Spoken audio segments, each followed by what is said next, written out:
4 femmes et 8 hommes, ils sont finalement 12 candidats sur la ligne de départ pour l'élection présidentielle des 10 et 24 avril prochains.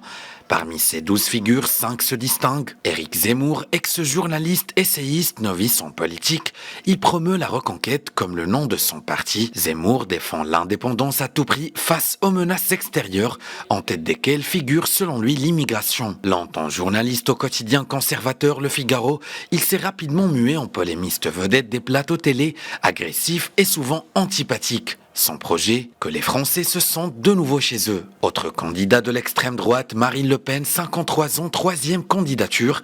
Il y a près de 2 ans, Marine Le Pen a annoncé qu'elle s'était qualifiée pour le second tour où elle avait échoué face à Emmanuel Macron. Son projet, stopper l'immigration, combattre l'islamisme et relever le pouvoir d'achat. Autre figure notable de ce marathon présidentiel, Valérie Pécresse, 54 ans, première candidature.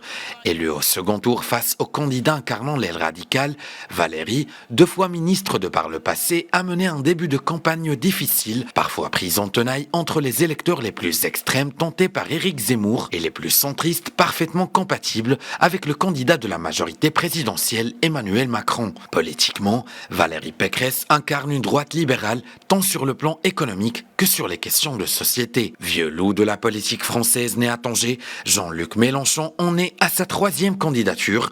Ancien ministre socialiste, il se présente sous les couleurs de son propre parti, la France Insoumise. De par le passé, il a déjà été député européen, député français ou encore sénateur. En 2017, il est arrivé en 4e position, mais avec un score très élevé, à moins de 2% de Marine Le Pen. Et enfin, 5 ans après avoir été élu en déstabilisant le paysage politique français, Emmanuel Macron est aussi en campagne pour un second mandat. Se voulant le plus consensuel et le plus inclusif possible, Emmanuel Macron a baptisé son projet et son site de campagne Avec vous. Avant même d'avoir franchi l'obstacle du premier tour, Emmanuel Macron se projette dans le second qui pourrait selon les sondages l'opposer à Marine Le Pen, représentante du Rassemblement national. Emmanuel Macron estime déjà que le parti de Marine Le Pen n'est pas un rassemblement, c'est un clan, a martelé le candidat, rapporte l'AFP.